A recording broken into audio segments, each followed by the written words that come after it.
ఆకులు కాలేక ఆకులు పట్టుకుంటోంది వైసీపీ.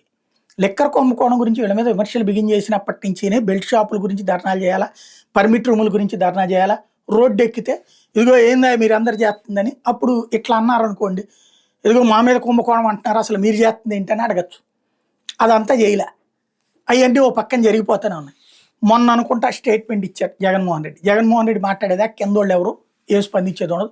ఆ తిరుపతి అవినయ్ రెడ్డి అనుకుంటా బెల్ట్ షాపులు ఫోటోలు అవన్నీ తీసుకొచ్చింది. ఇప్పుడు వీళ్ళకి స్టోరీలు రాయాలనిపించింది. ఊరూరా బెల్ట్ దుకాణం ఇది కదా కుంభకోణం. పీటీ పాలెం బెల్ట్ షాప్ 15 లక్షలు. ఇది ఎక్సైజ్ మంత్రి ఇలాకాలో పలికిన వేలం ధర. తాళపాలెం గిరిపురం బెల్ట్ షాపులకు వేలంపాట. మంత్రి నివాసం ఉండే ప్రాంతంలోని 5 బెల్ట్ దుకాణాలు. కొన్ని షాపులకి యానాం నుంచి మద్యం సరఫరా. మచిలీపట్నం నియోజకవర్గంలో బెల్ట్ షాపుల సంఖ్య 200 నుంచి 250. 400 నాగాయలంక మండలం సంగమేశ్వరంలో బెల్ట్ షాప్ ధర 7 లక్షలు. ఒక మాజేరులోని 12 బెల్ట్ షాపులు. గూడూరులో టీడీపీ నేతకు 5.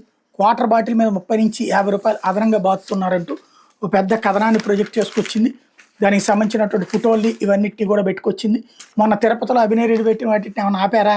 అవి నడుస్తూనే ఉన్నాయి. ఇప్పుడు అట్లాగే ఉంది. ఓవరాల్గా చూస్తే ఎవరు పట్టించుకునేటటువంటి వాళ్ళు అయితే లేరు.